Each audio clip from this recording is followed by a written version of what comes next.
A lot of us are told that nothing in life is free. Well, I think that there are some things that are free, and I'm living proof of it. I've gotten quite a few things that were free over my lifetime. I think that it is true that most things are not free, and but there are things that are. And so let's talk about locating free stuff in your area. It really comes down to who do you ask and where do you go. This is going to be different for every town and city across the globe. It just really depends on how you approach this that will give you a certain result or not. And so bakeries are a good place to start if you're looking for buckets. They have buckets everywhere, because they have glazes and icing and all kinds of things that come in buckets that bakeries use. And I've noticed that they have a wide range of bucket sizes. I've seen buckets that are small as 1 gallon all the way up to 8-gallon buckets. But I've noticed that the average in my area is like a 2.5-gallon bucket. And I guess that's just what certain companies use for their glazes and so forth. But yeah, a lot of times you can go in there, and I've noticed that later in the day is better for most bakeries because in the morning they're very busy, just trying to get things made and serve customers and so forth. But if you can catch them toward the more, afternoon to late afternoon, early evening, or right before they close, it pretty much is a better time, that at least in my area, to go in there and say, hey, I don't mean to bother you, but do you have any extra buckets in the back that you're ready to throw out? I could sure use them for a few projects. And over time, it's good to build relationships with these people. And there's also nothing wrong with also being a customer, from time to time, maybe buy a donut or something, or a pastry or something. Even if you don't eat that, you can always get one and give it to someone else, or maybe treat a stranger to one as you get your bucket. Say, hey, I'll get that for you. And it just creates a nice ambiance and a nice type of connection between you and the owner and other people in the community. So that's just a possibility. But yeah, bakeries have lots of buckets, and restaurants do too. But restaurants not only have buckets, they have jars and they have barrels. And especially the larger restaurants, they have barrels that they use to hold oils, and big jars that they use to hold pickles and other materials, such as, their food stuffs, such as like mayonnaise or ketchup and mustard. And sometimes these jars are gigantic, and sometimes they're made out of like glass.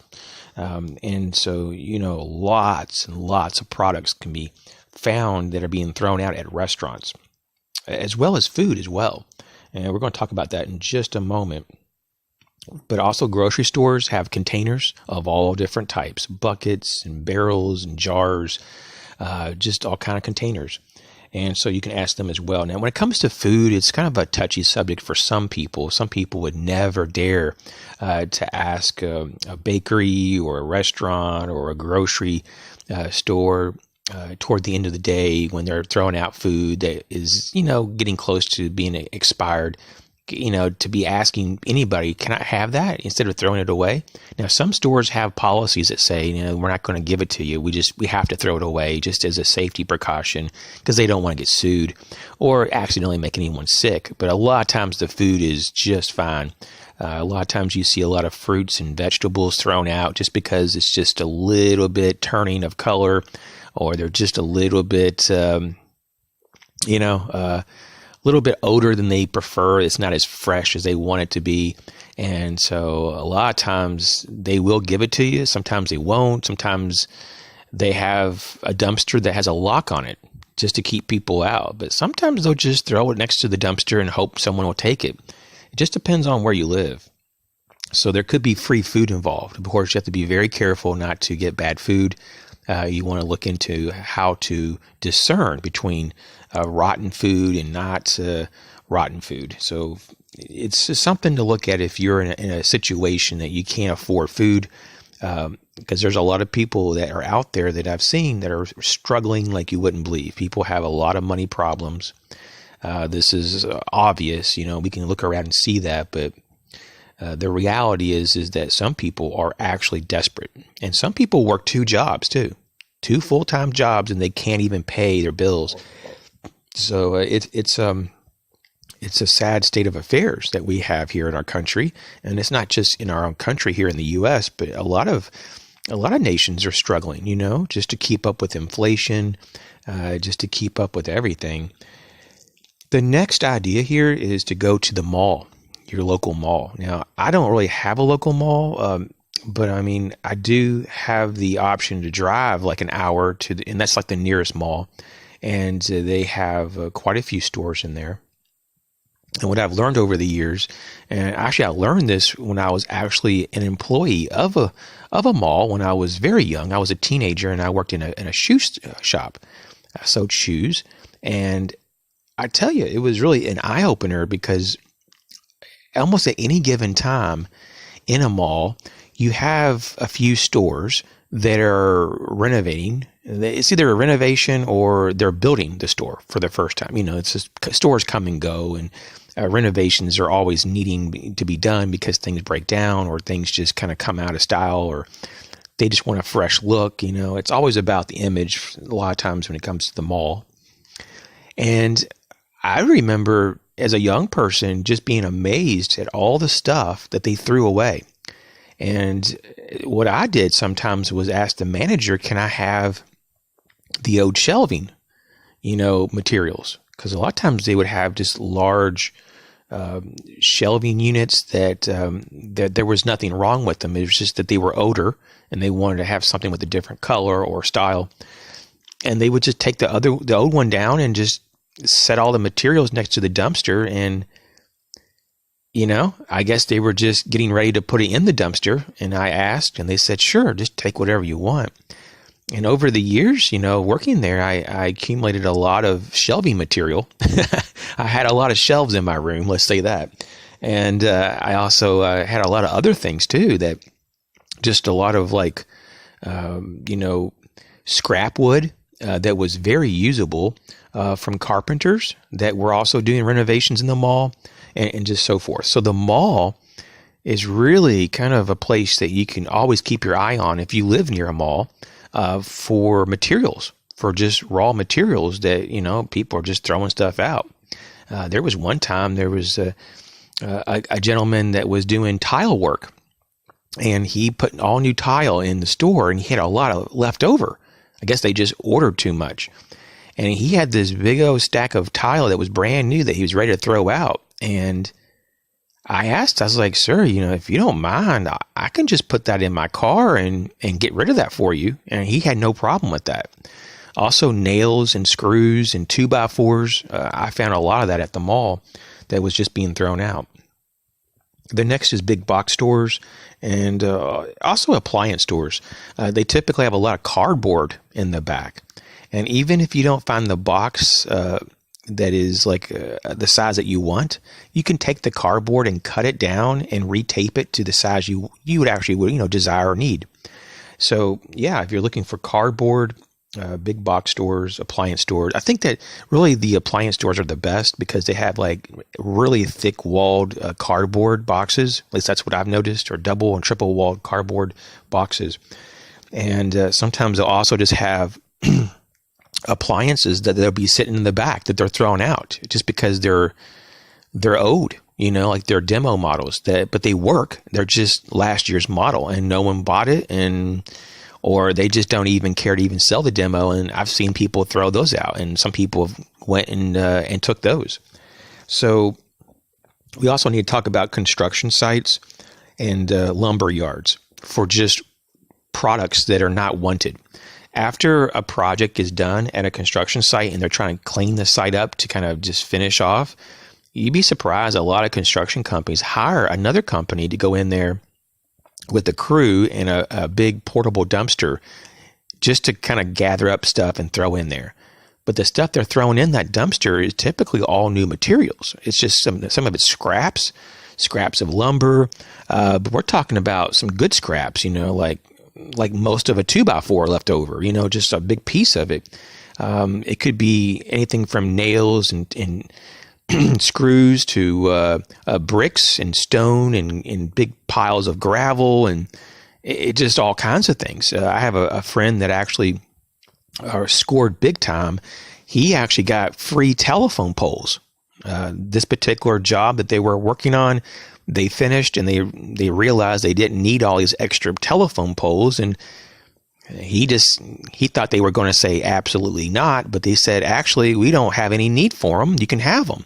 And he had like a whole trailer of telephone poles. I never really asked him how he got them home, because I'm sure it hung over the edge of his trailer like you wouldn't believe. I believe these were like 35 or 40 foot poles. But what he did is he took his chainsaw and he cut down the poles into 8-foot sections. And he dug holes where he wanted his fence. And he put cement in the holes. And once he got the pole in there, but he had the pole about 3 feet down, and put cement, and had 5 feet, sticking up out of the ground. And so he had a 5-foot fence with very sturdy posts. And those posts were from the actual, the telephone poles. So amazing. That's a great deal right there. That's free. So yeah, you can find all kind of things even at the lumber yard.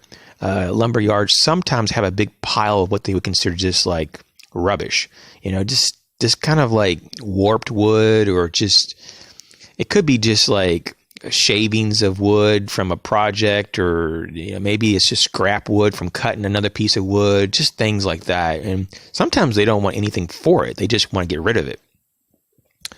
Also on Craigslist, if you're here in the U.S. and maybe in other countries have Craigslist too. I think up in Canada, I'm not sure about Mexico, but at least I think there's Craigslist here in the U.S., in Mexico, possibly in Canada. But wherever it is, there's a lot of deals on there. I have a family member that sometimes picks up free stuff or heavily discounted things. Typically, the only catch is that you have to just go and pick it up. And so it's not that big of a deal if you don't mind doing it. You have to be a little bit more safety minded, I think, when you do that, because it could be a setup. Sometimes in the past, there has been cases where people have used the classifieds to get people to come to a location and then they attack them or rob them. So you got to be careful. But most of the time, those are, opportunities to score big and to actually get something for free. Don't be afraid to talk to your neighbors and family members. There's been so many things offered to me in just the last few years. I was actually trying to make a list of it, but then I was like, oh my gosh, I can't remember all this. So basically, I'll just give you a short list. I was offered at least 3 or 4 dogs in the last few years, at least 2 cats, a pet turtle, 2 lawnmowers, a weed eater, a couple umbrellas, those kind that you put into the picnic table. I was also offered a stainless steel outdoor grill, like a really nice grill. I should have probably took that offer. I don't know what I was thinking. I just said, I don't know. I don't have any space for it. I kind of do have space. I wanted it to be in an indoor building, and I didn't really have any space in my indoor buildings. But anyways, I've just been offered all kinds of things. Bricks, a lot of bricks have been offered, and stone and stuff. So sometimes you just don't have to look very far, but to your neighbors, and they have stuff that they can't wait for someone to take their stuff, because to them it's just in their way or it's garbage and so forth. Now, this is not for everyone, but it is free, and you don't need a license in lots of parts of the world if you're hunting on your own property. At least that's how it is in my state and in my city. If it's the hunting season and it's like deer season and the deer's on your property and you don't need to go get a license or nothing to hunt, you just take the deer out and you can eat them. And so right there is free stuff. That's free food. So, excuse me. So you can go hunt. Hunting is a great way to go. And this is a bonus. Now, this isn't really like free because it takes time, and you may have to buy seeds, or you have to maintain it. You may have to get fertilizer. There's like a lot to this. But gardening, though, can be a really good way to eat, healthy, but on the cheap. Like it's a lot more affordable, at least, for the most part, if you do it right and you're successful. I've had some years, though, trying to grow stuff and it didn't do so well. And I probably spent more on trying to get the garden going than actually resulted in an actual harvest. And then there's been other years that I've actually yielded so much more. Like it would have cost a small fortune to buy all that, that I actually had grown in the garden. So, I mean, there's like some years it's good, some years it's not. It just depends on how you go about it and the weather and all that stuff. So yeah, here's a little video here about locating free stuff in your area. It's just to get you start thinking. If you have any other ideas, feel free to share it in the comment section of, if there's things that you get free on a regular basis, or if you've found something out that a certain company has certain products that they can't wait for you to come and pick up for free, let us know. Because there's a lot of us that could use containers. There's a lot of us that are looking for raw materials. And part of preparedness is to have a little extra stuff. I also know a friend that was talking to this gentleman that just finished this large project. And the project was to fence in part of this farm. And he had all of this barbed wire and horse fencing left over. And he just took a deep breath and went over there and asked the guy, "It's like, sir, I don't mean to bother you, or I'm not trying to, get anything for free per se. I just wondered if you're just throwing that stuff out, I'll take it off your hands." And once again, the guy said, "Actually, yeah, I don't really want all this extra stuff. I don't have any use for it." He says, "Even though I'm a fencing company, I actually have quite a bit of stuff in reserve. And if you really want it, you can have it." And this guy scored big time. He had a massive spool of barbed wire and just like half of a pickup full of the horse fencing itself. And I think he even scored a couple of boxes of those nails, those U-shaped nails to hold the fencing on the post. And so that was a really good score as well. And sometimes you can also find like, gravel and rock of different types and things like that as well at different situations at construction sites. Sometimes that stuff isn't cheap when you buy it otherwise. And it's just amazing too, to see how people deal with certain situations. Sometimes you can catch really amazing deals like during an estate sale because, maybe the parents have passed away and the kids don't want to have anything to do with whatever's on the property, and they're just trying to get rid of stuff. Maybe they don't even want the property or the house or anything in the barn. And when you go in and say, "Hey, how much you want for all the contents in the barn?" They may say, I'll take $100. And you go in there and you see a tractor and you see, horse saddles or whatever, you might be blown away, and there's all kinds of things that go on that level. Some people take more chance though when it comes to trying to get a good deal, and they do those bids to actually confiscate, if you want to say it that way, the storage units. So when a person doesn't pay their storage unit and they just kind of don't ever come and claim their stuff, the owner of the storage unit typically auctions off or sells the rights for the contents because no one came to claim it. Or, as part of the contract, if they don't pay to store it, then the person who actually owns the storage unit can take it, and just claim it for themselves. So yeah, there's been some stories in the past, people making off really good by winning, auctions and bids for a storage unit. And then once they start to get really into the mix of that storage unit, they find stuff that was quite valuable. Sometimes though, it's a bust, they just completely lost out and they can't even break even on what they spent for it. But those are kind of the types of people though that try to flip things.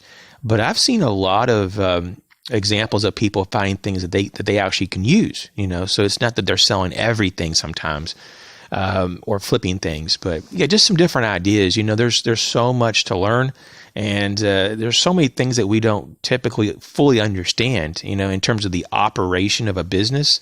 And there's so many different types of businesses. There's a lot of people that would probably never even think about the buckets, for example, at your local bakery. they wouldn't even make a connection there. But if you think about it, they probably have other things they throw out as well that may be useful to you.